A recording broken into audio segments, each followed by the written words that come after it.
বলছে না ভোট দেওয়ার দরকার নেই, ভোট হয়ে গেছে। এই একটা 15 বছর গেছে।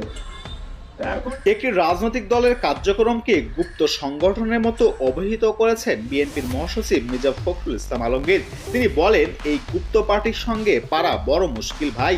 গুপ্ত পার্টি থেকে সাবধানে থাকতে হবে, ওদের দেখতে হয় কোন দিকে যাচ্ছে, কি করে। তিনি আরো বলেন, মা বোনদের তারা বোঝাচ্ছে দাঁড়িপাল্লায় ভোট দিলে নাকি বেহেশতে যাওয়া যায়। কোন মার্কাকে ভোট দিলে বেহেশতে যাওয়া যায় এটা আমাদের জানা নেই। বিকেলে ঠাকুরগাঁও সদর উপজেলার শালনন্দ ইউনিয়নের সিঙ্গাপাড়া গ্রামে নির্বাচনী সভায় তিনি এই মন্তব্য করেন। মির্জা ফখরুল ইসলাম আলমগীর বলেন, ঠাকুরগাঁও 1 আসনের সংসদ সদস্য নির্বাচিত হলে তিনি ঠাকুরগাঁয়ে উন্নয়ন করবেন। তিনি আরো বলেন, মনে হচ্ছে অদৃশ্য একটা শক্তির সঙ্গে নির্বাচন করছি, কেউ আছে বলে মনেই হয় না। প্রতিপক্ষ কেউ আছে মনে হচ্ছে কি গোপনে গোপনে গুপ্তভাবে কাজ করছে তারা। আমরা প্রকাশ্যে রাজনীতি করি, মিটিং করি, মিছিল করি, জেল খাটি, নির্যাতন জুলুম সহ্য করি, আবার নির্বাচনে জয়লাভও করি। মুক্তিযুদ্ধে জামাতে ইসলামী ভূমিকার কথা স্মরণ করে মির্জা ফখরুল বলেন, জামাতে ইসলামকে কেউ বিশ্বাস করবেন, কারণ এরা পাকিস্তান বিরোধী আন্দোলনকে সমর্থন করে নাই।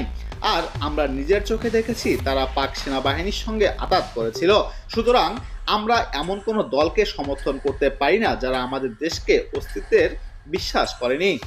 দেশের বিভিন্ন প্রান্তে সার সংকটের জন্য ইউনূসের সরকারকে দায়ী করেছেন বিএনপির মহাসচিব বলেন, ইউনূসের সরকার সারের ব্যবস্থা ঠিকমতো করতে পারে নাই। ইনশাল্লাহ আমরা সার সংকটের যে সমস্যা সেটি সমাধান করব।